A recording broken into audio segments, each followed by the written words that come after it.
Assalamualaikum warahmatullahi wabarakatuh. Sugeng enjing, sugeng bagya mulya dumateng panjenengan sami, sugeng pepanggihan kalian kula, mugi karaharjan kasatosan ugi kawilujengan tansah kasarira dumateng panjenengan lan kula awit kersanipun Gusti ingkang Maha Kuwaos. Saengga kita sedaya saged makempal wonten papan panggenan mriki kanthi sehat walafiat. Boten kesupen, monggo kita sedaya aturaken sholawat saha salam dumateng Kanjeng Nabi Muhammad sallallahu alaihi wasallam amargi sampun pikantuk pituladan kula lan panjenengan saged amanggihi jaman ingkang padhang. Mugia kula lan panjenengan saged pikantuk syafaatipun ngantos dinten akhir jaman. Amin amin ya rabbal alamin. Ingkang dahat kinurmatan Bapak Dr. Andes Haji Sunarto MSI minangka Ketua Yayasan Pondok Pesantren Miftahul Huda wonten Desa Blawe, Kecamatan Purwasri, Kabupaten Kediri, ugi kanca-kanca ingkang bagya mulya. Kados pundi pawartosanipun panjenengan sedaya sami wilujeng nggih? Alhamdulillahirabbil alamin. Saderengipun kula badhe ngaturaken agunging panuwun bilih panjenengan sedaya sampun kersa nglodhangaken sekedhik wekdal damel nderek adicara enjing menika. Ugi kula badhe ngaturaken agunging panuwun awit kula sampun diparengaken ngadeg jejeg wonten ngarsanipun panjenengan. Saderengipun kula badhe ngandharaken napa ingkang mawon kula badhe aturaken menika kula badhe nderek pitepangan. Keparengaken kula Daril Faizita Rasida minangka mahasiswi Universitas Negeri Surabaya, Fakultas Basa lan Seni, jurusanipun Pendidikan Basa lan Sastra Jawi.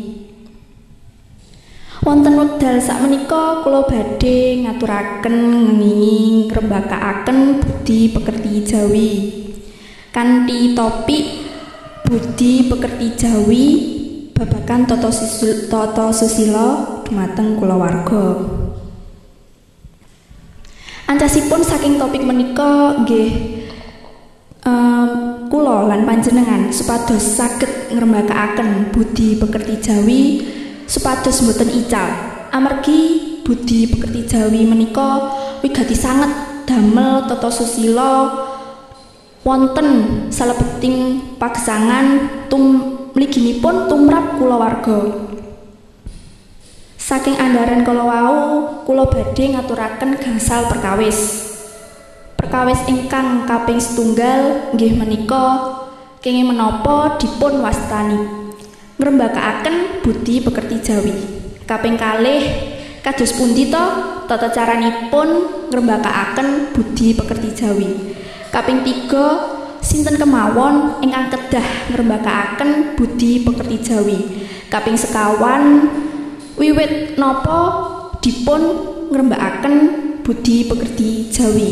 Kaping pungkasan nggih menika wonten pundi kemawon papan panggenan ingkang saged dipun ngrembakaken budi pekerti Jawi. Para kanca ingkang bagya mulya, kula badhe ngandharaken saking perkawis ingkang nomer setunggal nggih menika ingkang menapa dipun wastani ngrembakakaken budi pekerti Jawi. Budi pekerti menika saking kalih tembung budi lan pekerti. Budi menika watak, pekerti menika akhlak. Dados budi pekerti menika saged tegesipun tingkah laku solah bawa manungsa.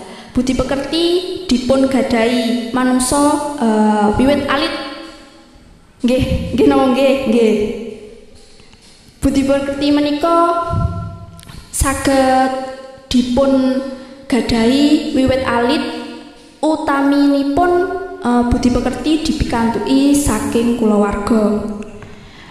Kulawarga menika niku anggadhahi peran penting sanget, wigati sanget. Menapa? Nggih saking kulawarga menika saged nuwuhake anak-anak ingkang nggadhahi solabawa, tingkah laku, undha usuke basa menika ingkang sae tur leres. Budi pekerti nggih menika nggih wonten kalih, nggih menika unggah-ungguh ugi undha-usuke basa. Nanging sanes unggah-ungguh basa. Para kanca ingkang bagya mulya,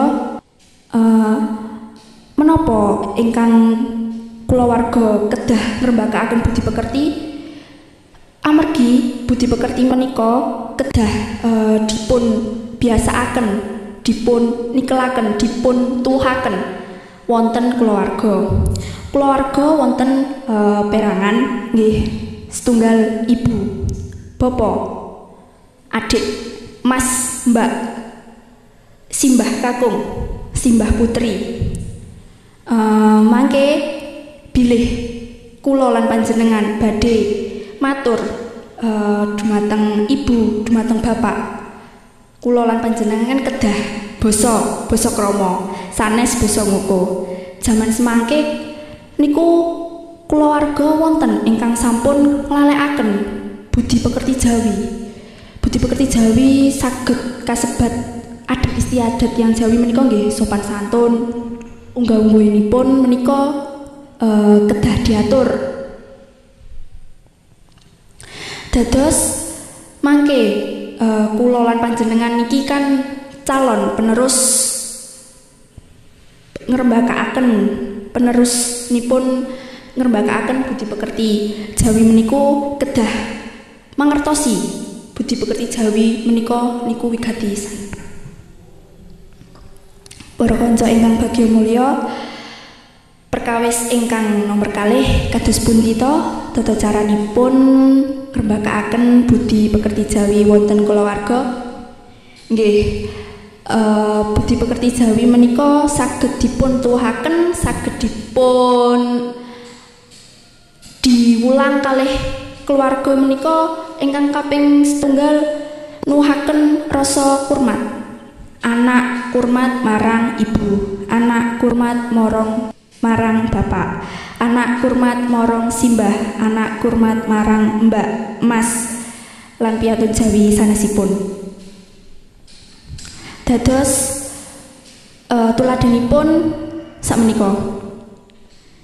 Ibu repot. Kula lan panjenengan minangka anak kedah mbiyantu murih ibu mboten repot malih. Umpami wonten griya wonten slametan repot. Kula lan panjenengan minangka anak niku kan mbiyantu ibu supados mboten dhewean kerja piyambak ngoten nggih. Dados nggih menika kula ibu saha bapak kedah awet alit ngulinakaken anak menika unggah-ungguh salah bawa ingkang kados pundi to? Unggah-ungguh ingkang trep. Supados mangke anak-anak wonten sanes tiyang menika kedah anake ibu kae lho sopan. Ngoten nggih? Nggih. Nomor kalih nggih niku saged nuhaken rasa ngrumangsani marang sinten kemawon ingkang wonten keluarga.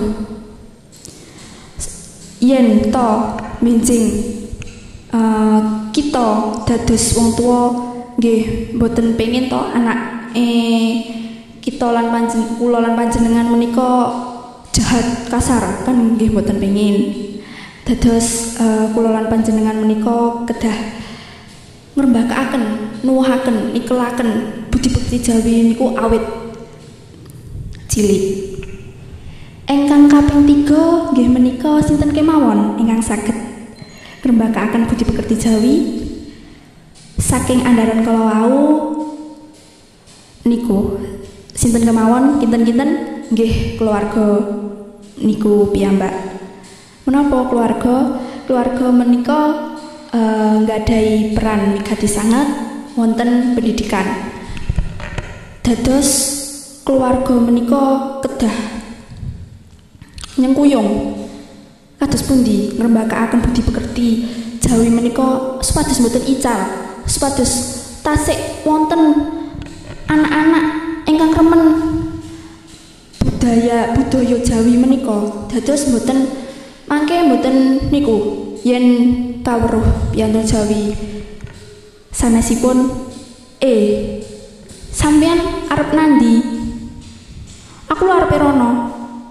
Kan boten sopan, keprungune boten enak. Dados sampeyan arep nandi? Niku badhe dateng Kediri, dateng Pare, kan nggih menika. Dados kula lan panjenengan menika calon wong tuwa nggih kedah wigati sanget, kedah napa nggih? Kedah niku. Kedah nyengkuyung, kedah duweni rasa budi pekerti Jawi menika penting. Budi pekerti Jawi menika awet sangat anduweni peran wonten unggah-ungguh solah bawa basa. Ngoten nggih? Nggih. Perkawis ingkang sekawan nggih menika benjang menapa dipun wiwiti ngembakaken budi pekerti Jawi wonten kulawarga. Wiwit kapan? Nggih wiwit alit. Tasih alit sampun dipun ulang, sampun dipun wastani budi pekerti Jawi, budaya Jawi menika adat istiadatipun tiang Jawi nggih menika sopan, unggah-ungguh. Yen to kalih tiang sanes ipun saged ngurmati, saged ngrumangsani, saged ngregani. Boten ingkang kasar, boten sombong. Ngoten nggih, tuladhanipun mekaten. Awit alit ibu bapak menika kedah ngulang basa ingkang umum. Tuladhanipun tembung nggih sanes boten dalem. Ibu saged ngewiwiti saking alit, Dek, yen ditimbali mangke ngwangsuline dalem nggih. Dados anak wiwit alit nalar niku dipun resapi, dimaknai mangke kula yen ditimbali kalih tiyang sanesipun kula kedah ngwangsuli dalem sanes Sita yo mboten ngoten nggih. Dados Sita dalem wonten apa? Kan nggih mekaten. Utawi takoni dipun suni pirsa, Sita sampun maem durung, kasar. Mboten matching kan nggih. Nggih. Dados Sita sampun maem, dereng ibu dereng masak, ibu tasih menyang pasar. Napa kados pundi? Ngoten nggih. Nggih. Dados wiwit alit ibu saha bapak kedah ngawasi, kedah mangertosi. Oh, budi pekerti Jawi menika ngeten. Oh, budi pekerti Jawi menika ancasipun wigati sanget. Budi pekerti Jawi menika damel tiang Jawi menika wigati sanget napa penting ngoten lah. Niki perkawis ingkang pungkasan nggih menika wonten papanan pundi kemawon ingkang saged dipun ngrembakakaken budi pekerti Jawi. Nggih menika wonten keluarga niku wonten griya. Keluarga menika kan nggih ruang lingkupinipun niku kan wonten griya.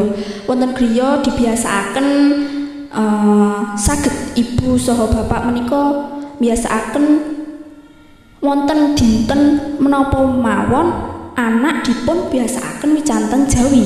Dados seminggu saking seminggu niku 3 dinten menika wicantene niku damel wicanten Jawi krama supados anak mangke saged nggih saged napa niku biasakaken. Oh ngeten, kula mangke wonten bebrayan wonten pundi kemawon kula kedah saged unggah-ungguhipun kados mekaten.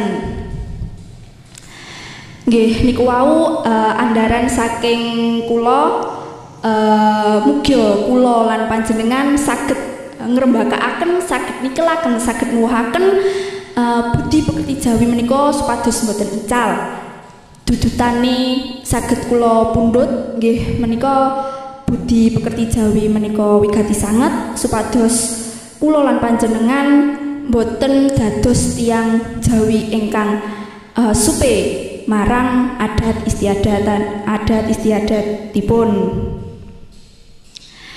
Cekap semanten saderengipun kula badhe ngaturaken agunging panuwun bilih panjenengan sedaya sampun kersa nderek adicara enjing menika. Ugi kula badhe nyuwun agunging samudra pangaksami bilih wonten salah bawa kula ugi sisip sember kula prani ing penggalih panjenengan. Mugi karaharjan kasatosan ugi kawilujenengan tansah kasarira dumateng kula lan panjenengan sami awit karsanipun Gusti ingkang Maha Kuwaos. Sugeng pepanggihan malih kalian kula. Matur nembah nuwun, sugeng enjing.